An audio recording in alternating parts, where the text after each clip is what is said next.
আল্লাহ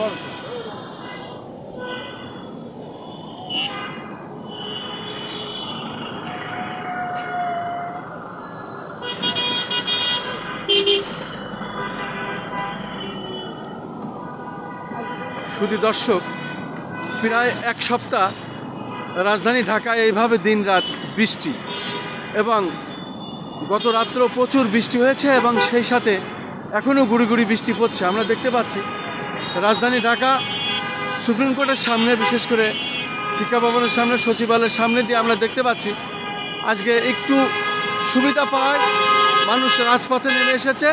এবং আমরা দেখতে পাচ্ছি রীতিমতো ট্রাফিক পুলিশ এখানে হিমশিম খেয়ে যাচ্ছে, যেহেতু অত্যন্ত জনগুরুত্বপূর্ণ এই এলাকাটি, পাশেই বাংলাদেশ সচিবালয়।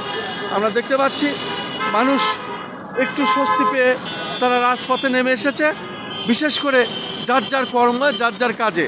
আসলে এক সপ্তাহ প্রায় বৃষ্টি, অনেকেই ঘরবদ্ধ হয়ে থাকার কারণে আজকে একটু সুবিধা পেয়ে তারা রাস্তায় নেমে এসেছে।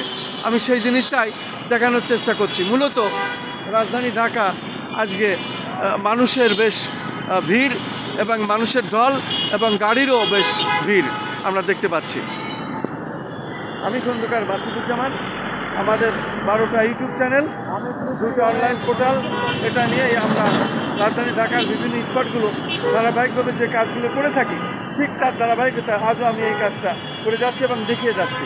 আমরা দেখতে পাচ্ছি আজকে জ্যাম, গাড়ির খুব ভিড় এবং মানুষেরও খুব ভিড়। যদিও গুড়ি গুড়ি বৃষ্টি পড়ছে, এই গুড়ি গুড়ি বৃষ্টির ভিতরে মানুষ আছে, তবে ট্রাফিক পুলিশ রীতিমতো হিমশিম খাচ্ছে।